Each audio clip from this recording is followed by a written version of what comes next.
అలాగే దిల్ రాజు గారు, నేను తొలి ప్రేమ సినిమా అప్పుడు ఆయన డిస్ట్రిబ్యూటర్, అంటే ఏదో ఒక చిన్న పోస్టర్ చూసి ఎక్కడో ఒక మాటిని ఈ సినిమా చాలా సూపర్ డూపర్ హిట్ అవుతుంది ఒక నమ్మకంతో పాపం ఆయన అడ్వాన్స్ ఇచ్చారు. అలా స్టార్ట్ అయిన వ్యక్తి. మేము వకీల్ సాబ్ నా నిర్మాత కూడా అయినా. ఎలాంటి నిర్మాత అంటే, నేను బాగా కష్టాల్లో ఉన్నప్పుడు డబ్బులు లేవు నా దగ్గర, పేరు ఉంది కానీ డబ్బులు లేవు, మార్కెట్ ఉందో లేదో తెలియదు. అలాంటి పరిస్థితుల్లో వచ్చి వకీల్ సాబ్ అనే సినిమా నాతో తీసి ఈరోజు జనసేన పార్టీ నడపడానికి ఇంధనంగా పనిచేస్తుంది వకీల్ సాబ్ సినిమా, దాని నిర్మాత దిల్ రాజు గారు.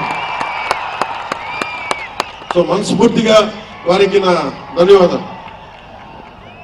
అలాగే రామ్ చరణ్,